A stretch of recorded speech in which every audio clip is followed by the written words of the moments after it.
From 12 to 3 are our calling hours." Then, after they had called, "It is the 3rd day. I dare say your mamma has told you, my dear, never to let more than 3 days elapse between receiving a call and returning it, and also that you are never to stay longer than 1/4 of an hour. But am I to look at my watch? How am I to find out when 1/4 of an hour has passed?" "You must keep thinking about the time, my dear, and not allow yourself to forget it in conversation." As everybody had this rule in their minds, whether they received or paid a call, of course no absorbing subject was ever spoken about. We kept ourselves to short sentences of small talk, and were punctual to our time. I imagine that a few of the gentlefolks of Cranford were poor and had some difficulty in making both ends meet, but they were like the Spartans and concealed their smart under a smiling face. We none of us spoke of money, because that subject savoured of commerce and trade, and though some might be poor, we were all aristocratic. The Cranfordians had that kindly esprit de corps which made them overlook all deficiencies in success when some among them tried to conceal their poverty.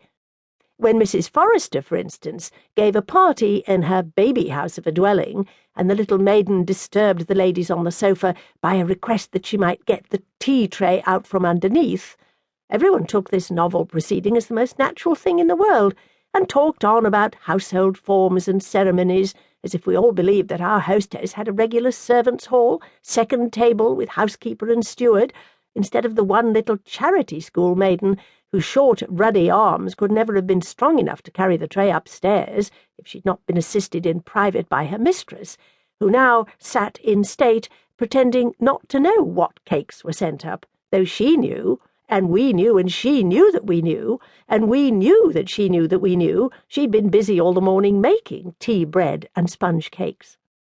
There were 1 or 2 consequences arising from this general but unacknowledged poverty and this very much acknowledged gentility, which were not amiss, and which might be introduced into many circles of society to their great improvement. For instance, the inhabitants of Cranford kept early hours and clattered home in their pattens, under the guidance of a lantern-bearer, about 9 o'clock at night, and the whole town was abed and asleep by 10:30.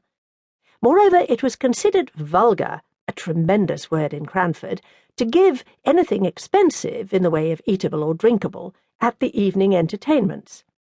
Wafer, bread and butter, and sponge biscuits were all that the Honourable Mrs. Jameson gave, and she was sister-in-law to the late Earl of Glenmire, although she did practise such elegant economy. Elegant economy! How naturally one falls back into the phraseology of Cranford. There economy was always elegant, and money-spending always vulgar and ostentatious, a sort of sour grapeism which made us very peaceful and satisfied.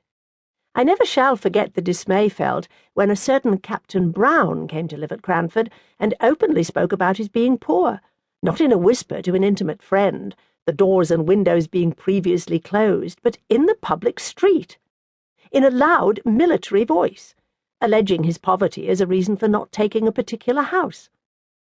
The ladies of Cranford were already rather moaning over the invasion of their territories by a man and a gentleman. He was a half-pay captain, and had obtained some situation on a neighbouring railroad which had been vehemently petitioned against by the little town. And if, in addition to his masculine gender and his connection with the obnoxious railroad, he was so brazen as to talk of being poor, why then indeed he must be sent to Coventry. Death was as true and as common as poverty, yet people never spoke about that loud out in the streets. It was a word not to be mentioned to ears polite. We had tacitly agreed to ignore that any with whom we associated on terms of visiting equality could ever be prevented by poverty from doing anything that they wished. If we walked to or from a party, it was because the night was so fine or the air so refreshing, not because sedan chairs were expensive. If we wore prints instead of summer silks, it was because we preferred a washing material, and so on, till we blinded ourselves to the vulgar fact that we were, all of us, people of very moderate means.